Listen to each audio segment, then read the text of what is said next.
안녕하세요. 마인드 디톡스의 묻지마 캔디입니다. 오늘의 방송 제목은 외도로 이혼한 후 드는 후회들입니다. 구독과 좋아요를 꼭 눌러주세요. 여러분, 배우자의 외도는 정말 견디기 힘든 고통과 상처를 줍니다. 더 이상은 믿고 살 수 없고 이렇게 의심하면서 평생을 살아갈 수 없다라는 판단이 서기도 합니다. 그나마 남편이 상간녀와 정리하고 잘못을 후회하고 반성한다면 함께 살아갈 용기라도 생기겠지만 가출을 하고 이혼 소장을 들이밀면 상간녀, 내가 아닌 다른 여자와 놀아난 남편 때문에 무너진 자존감이 또 무너지게 됩니다. 함께 아이 낳고 살아온 세월에 대한 의리조차 없는 사람이랑은 더 이상은 살 수 없다라는 결론에 다다르기도 합니다.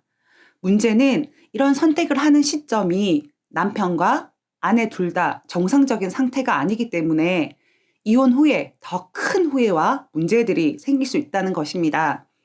제가 카페 글에서 매일 준비된 이혼, 행복한 이혼이라는 말을 하는데요. 이혼을 한 후에 후회가 들지 않으려면은 가장 기본적으로 경제적인 독립, 집이 한 채 있다던가 월 수입은 최소 300만 원 이상 정도, 그리고 정신적인 독립, 이 과정은 극강의 고통 뒤에 혼자 있는 시간에도 평온할 수 있을 정도의 정신력이 확보가 되어야 한다는 점입니다. 그런데 제가 생각할 때 준비된 이혼을 하는 경우는 10%에서 20% 미만인 것 같습니다. 저는 감히 제가 준비된 이혼을 했다라고 말씀드릴 수가 있거든요. 사실 저는 남편 이혼 소장도 받고 버틴 시간이 거의 2년이 넘었어요. 그럼에도 불구하고 약간의 후회는 있었습니다. 그러면 오늘은 남편의 외도로 분노하고 부정적인 감정 상태에서 급하게 이혼한 후 드는 후회들은 어떤 것들이 있는지 알아보도록 하겠습니다. 첫 번째, 외도한 배우자의 입장을 이해하고 배려해주지 않았던 것.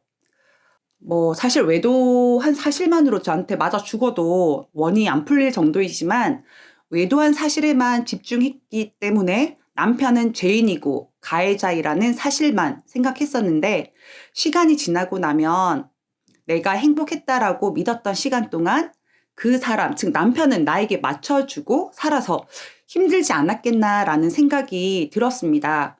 과연 나는 남편을 인정해주고 배려 깊은 아내였었나?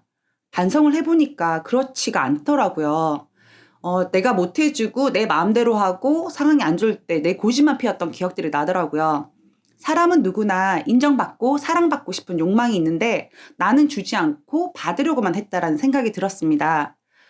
저는 이런 반성을 했지만 아내 여러분들도 상대방의 입장에서 생각해보고 내가 부족하거나 못해준 걸 챙겨준다면은 이혼까지 가지 않고 성숙된 부부관계로 발전하고 사이도 외도 이전보다 더더더더 좋아질 수 있을 거라는 생각을 합니다. 그러니까 상대방 입장을 생각하지 않고 내 입장에서만 생각하고 이혼을 선택한 거에 대한 후회드립니다. 두 번째, 아이들에게 외도 상황을 알게 해서 트라우마를 남긴 것.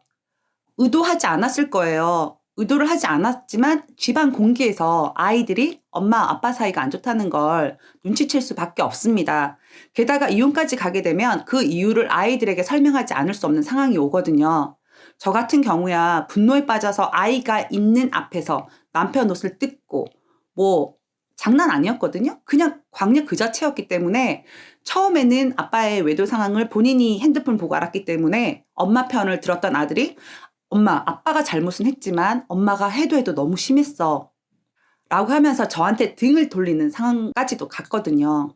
아들이든 딸이든 자신의 아빠가 외도를 했다는 사실과 그로 인해서 엄마가 너무나 고통스러운 시간을 가졌다는 것을 인식하게 되면 나중에 배우자를 만나서 건강한 결혼 생활을 하는 것 자체를 거부하거나 결혼해서도 트라우마로 인해 힘든 시간을 보내게 될 수도 있습니다.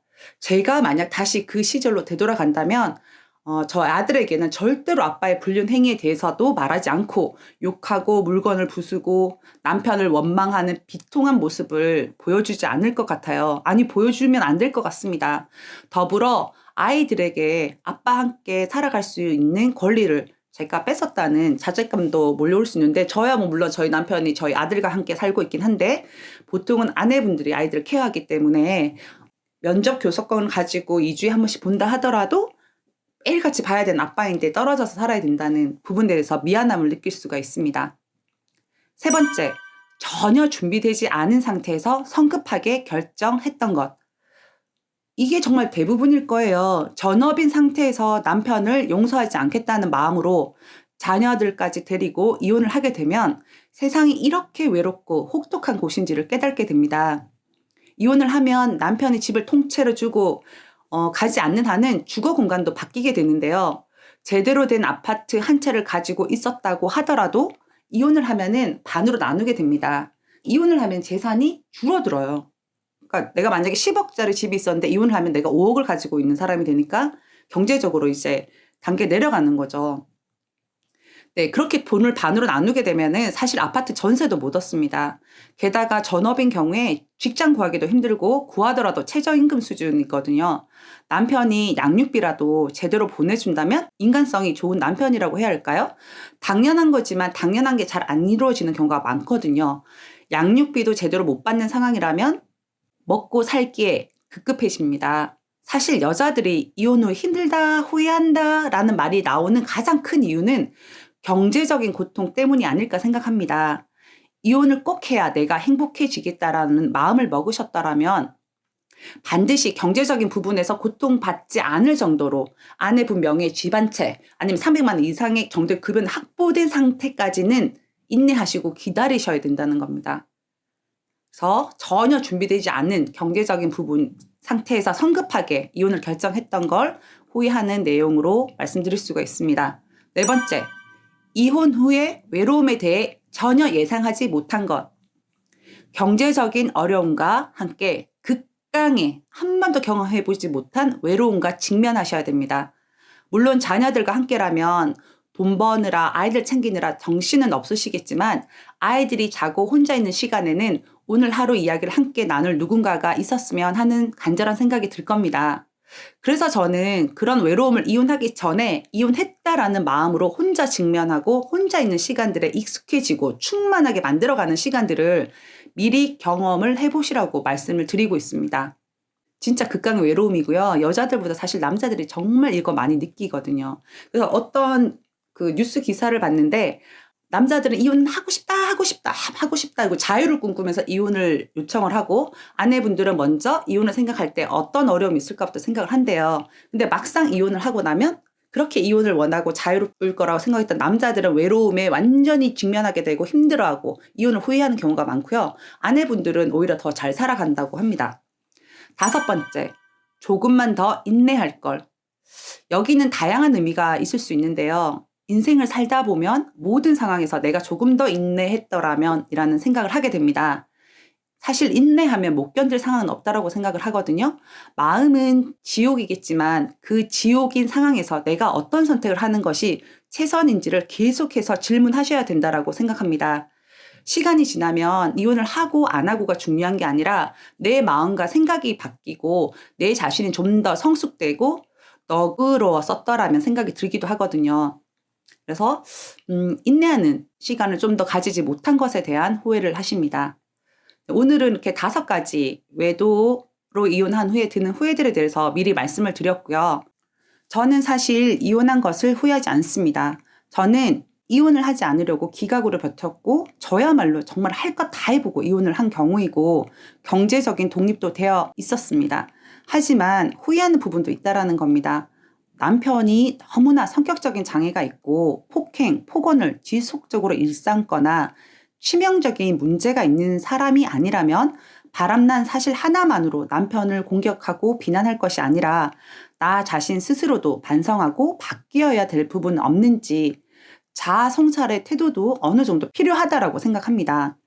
남편의 외도에 분노만 하지 않고 이해하려고 상대방의 입장을 이해하려고 노력해보면 외도 뭐 그렇게 때려 죽일 대역죄인은 아니라는 생각도 들 수도 있습니다.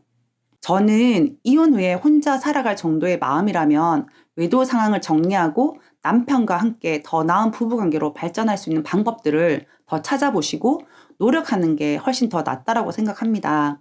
그 에로 부부에서 패널로 이상아 씨가 나왔었는데요. 다른 패널하고는 약간 반응이 많이 달랐어요. 다른 패널들은 이혼해야 된다고 막 당연한 거라고 얘기를 하는데 이상아 씨는 지금은 하차한 걸로 알고 있어요. 너무 힘들어서 본인의 상황하고 겹치고 이런 게 있었나 보죠.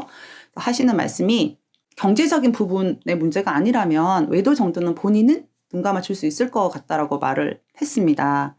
사실 이혼을 해보지 않은 사람은 해본 사람의 심정을 모르거든요. 근데 이제 이상하 씨는 그런 경험이 더 많기 때문에 각각의 상황에 있는 그 고통들을 그대로 잘 느끼고 뭐 솔직하게 말씀했다라고 생각하고요. 저 또한 이혼을 한 입장에서 외도하면 이혼 이건 아니라는 거죠. 저 상황도 되게 특이하긴 했지만 어쨌든 외도만 했다라면은 남편하고 그 관계를 회복해서 더 잘 살아가는 방법을 선택을 했으면 좋겠어요. 부부 관계에서 지나고 보니까요, 영원한 값도 없고 을도 없다라는 생각이 들었습니다. 사람은 누구나 자기 본위이고 인정받고 칭찬받고 사랑받고 싶어 하거든요. 내가 받고 싶은 만큼 남편에게 준다면 더 멋진 부부 관계가 될 거라고 생각합니다. 참, 그 전에 자기 사랑이 먼저 선행돼야 되는 건 아시죠? 남편을 사랑해 주기 전에 먼저 자기 자신을 사랑해야 타인을 사랑해 줄 수가 있습니다. 자신을 먼저 아끼고 사랑해 주고, 그런 다음에 남은 사랑을 남편에게 주고, 그러면서 긍정적이고 아주 그런 좋은 관계를 유지하는 부부 사이가 되었으면 좋겠습니다. 오늘 방송은 여기까지 하도록 하겠고요. 네이버 카페에서 묻지마 캔디 마인드 디톡스로 검색을 해주세요. 상담을 통해서 여러분들의 문제 해결에 실질적인 솔루션을 제공해 드리겠습니다. 방송을 통해 배우자의 외도를 극복하는 법과 단계별 마음 치유와 성장이라는 주제로 여러분들에게 다가가는 카페가 되겠습니다.